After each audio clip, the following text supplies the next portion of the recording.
This pawn is not fully gone, and if a bishop sees it, it has to capture it, no exception. Sounds simple, but this rule flips chess on its head. The bishop must capture this pawn, even if it means sacrificing itself or capturing its own friends. You can blunder your own pawn to yourself, and this creates some very unique strategies. You'll see. Look, I didn't want to implement this, but I'm turning anarchychess into a chess website, so I don't make the rules. I just wake up one day, see a meme about some course mechanic like the underage pawn, and feel cosmically obligated to bring it to life. So here we are. And this is just the beginning. What started with one course pawn turned into a chain of forced captures, chat spirals, and yes, even an arrow addiction. Don't worry about it. Let me explain. The pawn functions mostly like a regular pawn. It moves forward, it captures diagonally, it can end passant, and it can even promote. Well, it can promote, I haven't implemented promotions yet. The only difference being is that it's still small, so it can't jump 3 squares on the first move like the other pawns. It can only jump 2, which I guess is like a regular pawn in normal chess. But then, if a bishop spots it, it's forced to capture it. But here's the thing, unless you know the rules of this weird variant really well, which I don't expect anyone to, you're not gonna know that they move it first. And it's gonna get real confusing real fast. So how am I gonna fix this? I'm sure all of you just excitedly clapped and shouted the answer at the screen. So I figured, why not just add a big red arrow at the screen, basically yelling, you have to move here. And hey, if I'm already implementing arrows, I may as well let the user draw them too. As always, the implementation went very smoothly. First attempt, a massive side arrowhead. Then an averagely side arrowhead with a weird shape. I'm not judging. Then my really good dropped out of middle school math came into play. And let's not even talk about what happened when I tried to add square highlights, alright? But after many attempts of trying to figure SVGs out, it finally worked. Maybe I shouldn't have implemented this actually, because throughout making this video I will just stop whatever I'm doing and just start drawing random shapes on the screen. Not great for productivity, but apparently my brain just values arrows more. But before implementing force moves and giving you an excuse to lose other games, I may as well create the profile page so we can proudly display all these losses.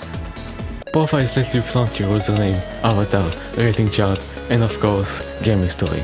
This big empty space is where your about me would go. Unfortunately, the setting page doesn't exist yet, so you can't really set one. And if the people playing this site are anything like me, aka 1800 rated, but then had an invisible concussion or something and straight up forgot how to play chess and lost 400 rating points. Yes, this actually happened. I still identify as an 1800 in spirit. You're gonna need more than one page to display your ever-growing list of humbling experiences. So I had to add pagination. Sounds simple, right? Well, yes, the backend logic is very simple. But also for some reason the stupid button took me a stupid amount of brain power and time to implement.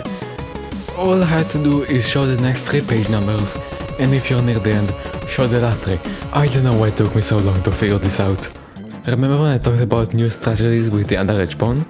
Okay, so hear me out. This piece isn't just a weird rule starting for fun, it's a weapon. If your opponent moves their pawn to a defensive square, and your bishop sees it, you're screwed. You have to capture it and you just lose your bishop, no questions. But it comes at a cost, because if your own bishop accidentally sees your own pawn, you still have to capture it. And I don't care how good you think you are, nothing makes you feel dumber than blundering a pawn to yourself. And that's probably the moment when you think, what even happened? Well, don't you worry, I've got you covered.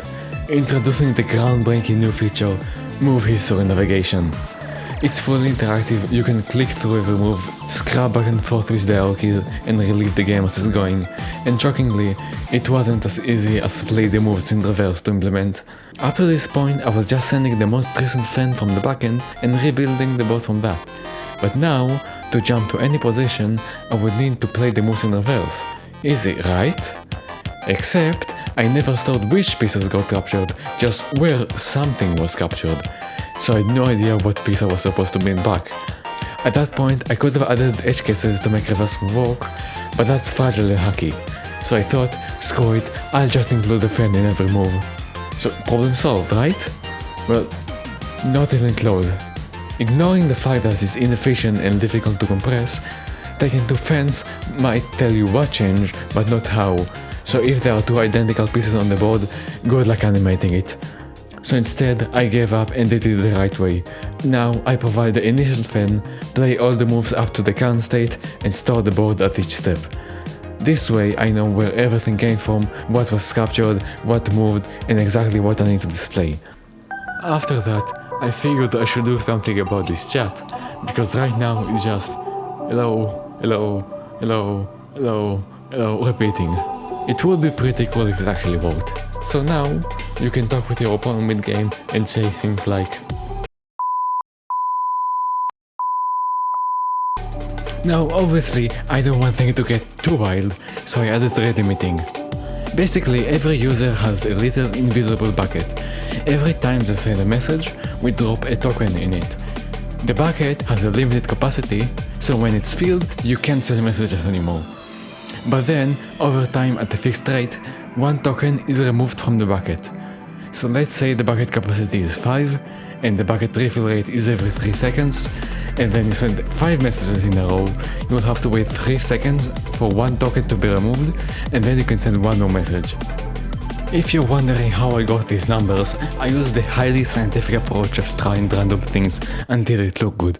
Also, spectators can chat too, but their messages only go to other spectators. Because I'm not trying to let people cheat, not that chess engine can even play this variant, and if someone actually managed to build an engine that can play this, please show me, I really want to see it. Let's get back to what actually matters, forced moves. I keep talking about it, but at some point we have to actually implement it. To make it function, every legal move now has a priority, and when it's your turn, the system scans through the legal moves, picks the highest priority ones, and forces you to play them. Normal moves have the lowest, under h1 capture by the bishop is in the middle, and of course, true to anarchychess fashion, n% is top priority and it's absolutely, unquestionably forced.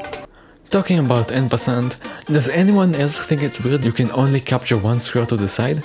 Why can't you slide all the way down and capture everything in your path? No? Just me?